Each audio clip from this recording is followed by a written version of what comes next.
This is the business black book, where billion-dollar empires are built and collapse. 11,600 people. 11,600 ordinary people who did everything right. They checked the website, they read the brochure, they saw the logo that said, regulated, and they still lost everything. Not because they were greedy, not because they were reckless, but because someone built a trap and dressed it up to look like a door. This is the story of London Capital and Finance, a company that took £237 million from everyday investors, using a product so simple, so clean, so beautifully packaged, that even the regulator couldn't see the rot until it was too late, or didn't want to. But here's the thing.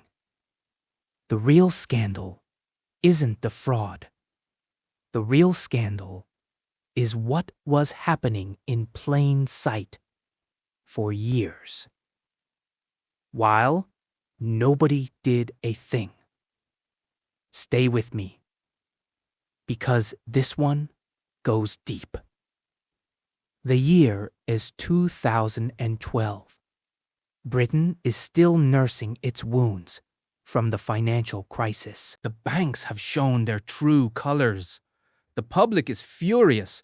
Trust in traditional finance is at an all-time low. And into that vacuum steps a small, quiet, almost forgettable company registered in the English countryside, Basingstoke, Hampshire. Not Canary Wharf, not the City of London. Basingstoke, London Capital and Finance. At first, nobody notices because there is nothing to notice. It is a tiny firm, authorized and regulated by the Financial Conduct Authority, offering what it calls mini bonds. The pitch is seductive in its simplicity. Lend us your money. We'll lend it to small businesses who need capital. They'll pay us interest. We'll pay you interest. 8% a year. Fixed. Guaranteed. 8%. In a world where your savings account is paying you 0.1%. 8% sounds like oxygen. And the brochure. You have to understand the brochure. It was beautiful, glossy, professional, full of words like secured lending and asset-backed and diversified portfolio. The kind of language that makes ordinary people feel like insiders, like they've finally been let into the room where the real money is made. And right there on the cover, the FCA logo, the Financial Conduct Authority, the official seal of British financial regulation. 11,600 people saw that logo and exhaled. But here's what nobody told them. Being FCA authorized does not mean your product is approved. It does not mean someone checked your books. It does not mean your investors are protected. It means you filled out a form. That distinction, that tiny, devastating distinction, is where this entire story lives. Let's talk about the man at the center of all of this. Because every empire, legitimate or otherwise, has an architect. His name is Andrew Thompson. And for years, he is invisible, quietly running what looks like a small but growing alternative finance firm. No flashy lifestyle, no headlines, just a company that keeps growing and growing and growing. But 2017, London Capital and Finance is spending more on Google advertising than almost any financial services firm in the United Kingdom. They are everywhere. Search for ISA rates, for fixed bonds, for savings alternatives, and there's LCF, smiling faces, reassuring language, 8%, regulated, safe. The money pours in. Now, on page 47 of the ledger, we find the trick, and it has a name. It's called the mini bond, and I need you to understand exactly what a mini bond is, because the people who lost their savings certainly weren't told. A mini bond is not a bond in the traditional sense. It is not listed on any exchange. It cannot be sold. It cannot be transferred. If you need your money back, you cannot get it back, not until the term ends. And even then, only if the company has the money to give you. A mini bond is, in plain English, an unsecured loan that you make to a private company with no protections, no financial services, compensation scheme coverage, and no exit door. But LCF didn't tell you that. Not clearly. Not in the font that matters. What they told you was 8% regulated, secured, and they told it to you in a brochure designed by professionals tested for emotional response, calibrated to make you feel safe. This is the art of the regulated trap. It doesn't break the law on Tuesday. It bends language on Monday until the law doesn't quite apply on Wednesday.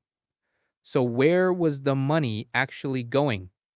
This is where the story shifts, because LCF told investors their money was being lent to a diversified portfolio of UK small and medium businesses, spreading the risk, backing British enterprise, wholesome, sensible, even noble. The reality was something else entirely.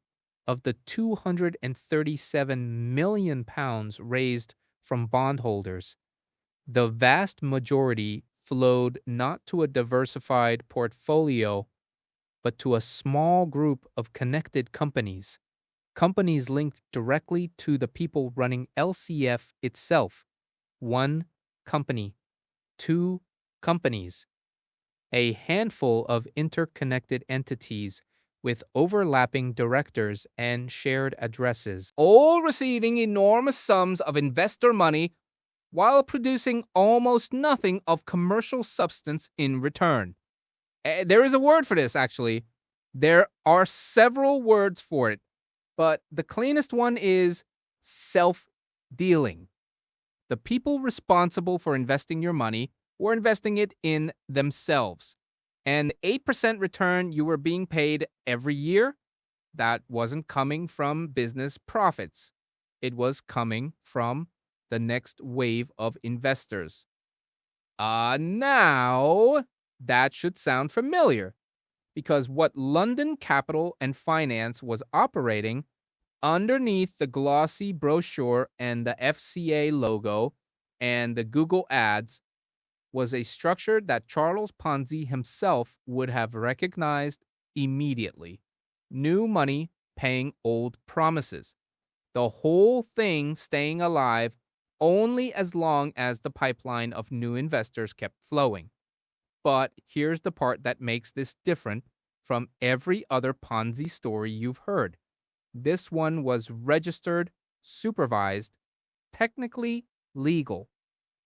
Let's go back to the FCA, because this is where the story becomes genuinely disturbing. The Financial Conduct Authority first receives intelligence about London Capital and Finance in 2015. A tip, a warning. Something that should have triggered scrutiny. It doesn't. In 2016, another flag, another missed signal. In 2018, 2018, the company is advertising aggressively to retail investors, millions of pounds flowing in every month. The FCA receives more warnings, nothing happens. And then in December of 2018, something forces the regulator's hand. An alert from a separate investigation. A moment where the trail leads back to LCF in a way that can no longer be ignored. The FCA finally acts. They instruct London Capital and Finance to withdraw all marketing materials. Within weeks, the company enters administration. Just like that, the door closes, the music stops, and 11,600 people discover that the chair they were sitting on was never real. The collapse is immediate. The administration process reveals the extent of the damage in clinical, brutal detail of £237 million invested. Administrators estimate that less than £60 million is recoverable. The rest, gone, absorbed into connected companies, spent on luxury assets, vanished into the architecture of a scheme that was always designed to enrich its architects at the expense of everyone else. Now, I want you to sit with something for a moment. The average investor in London Capital and Finance was not a hedge fund manager, not a city trader, not a sophisticated speculator chasing high-risk returns. The average investor was 58 years old. They had worked their entire lives, built their savings carefully, watched their pension struggle, looked at the interest rates on their ISA, and felt the quiet desperation of a generation abandoned by conventional finance. And then they found LCF, 8%. Regulated, safe. They didn't invest everything. Most of them invested what felt like a responsible amount, £15,000, $20,000, $30,000, the kind of money that takes a decade to save and can disappear in a single administration notice. The letters that arrived in early 2019 were devastating in their simplicity. Dear investor, we regret to inform you, your bond has been frozen. Please contact the administrator. No phone number that answered, no reassurance, just the quiet, terrible confirmation that the thing they had trusted was gone. Here is the betrayal that lives at the heart of this story.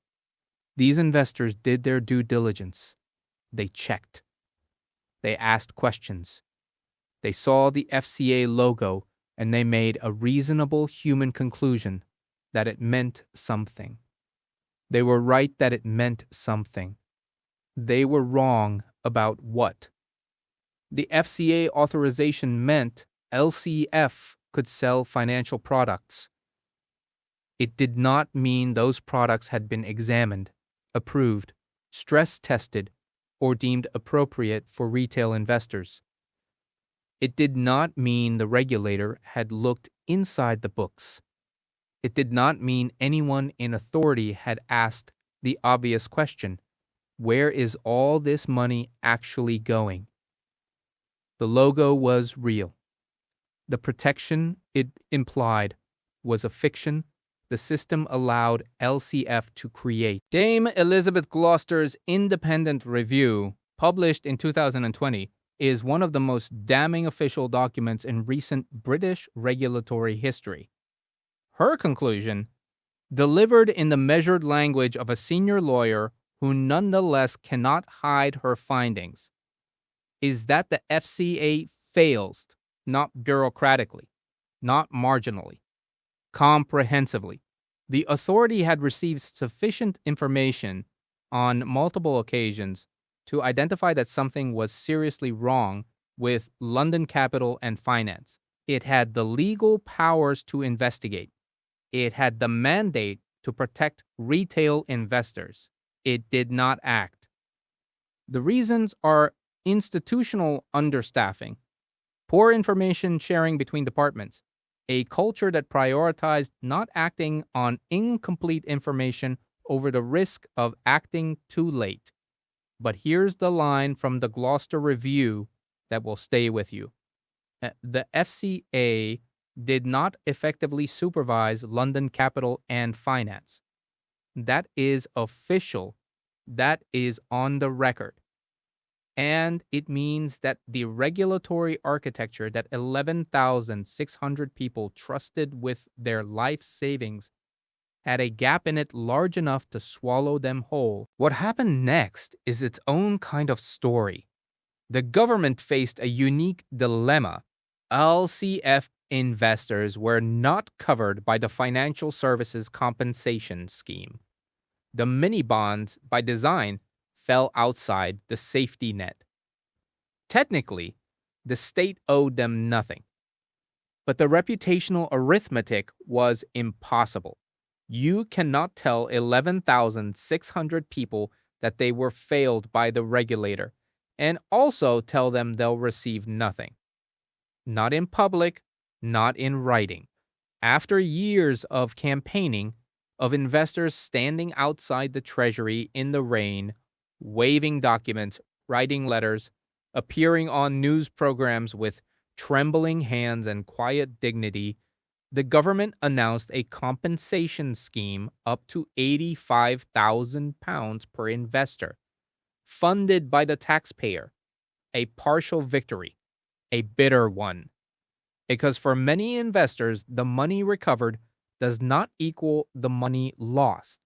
And for all of them, it does not equal the years of uncertainty, the sleepless nights, the retirement plans that had to be rewritten. But here's what I need you to take from this story, because there is a lesson buried in the LCF scandal that is bigger than one company, bigger than one regulator, bigger than £237 million. The most dangerous financial trap is not the one that looks shady. It's the one that looks legitimate. The sophisticated fraud does not approach you in a dark alley. It approaches you with a glossy brochure and a regulatory logo and a Google ad that appeared at exactly the right moment when you were searching for exactly the right thing. It uses the language of safety to sell you risk. It uses the architecture of trust to build a machine of extraction. And it absolutely relies, on the assumption that you will trust the system. London capital and finance understood something that most frauds never quite grasp. They understood that the regulator is not just an obstacle, it is a shield. Get authorized. Get the logo. Let the institution's credibility do the selling for you. The FCA has since overhauled its approach to mini bonds. Specific rules now exist. Retail promotion restrictions, enhanced scrutiny, a harder look at firms that appear to be growing too fast on the back of too good to be true yield promises. But the deeper question remains. How many London capital and finance situations exist right now, today, operating within the technical boundaries of regulation, building investor bases, paying early returns from new money, waiting for the day the pipeline slows? Nobody knows. That's the honest answer. And that honest answer is the most disturbing thing about this entire story. Because the lesson of LCF is not simply that bad actors exist. The lesson is that the system designed to catch them can be weaponized by them. That the logo is not the protection. That the brochure is not the truth. That 8% in a 0% world is not an opportunity. It is a question. And the question is, who is paying and with whose money? 11,600 people asked the right questions. They just asked them of the wrong document. And with that, the black book closes. Subscribe, and we will open the next page soon.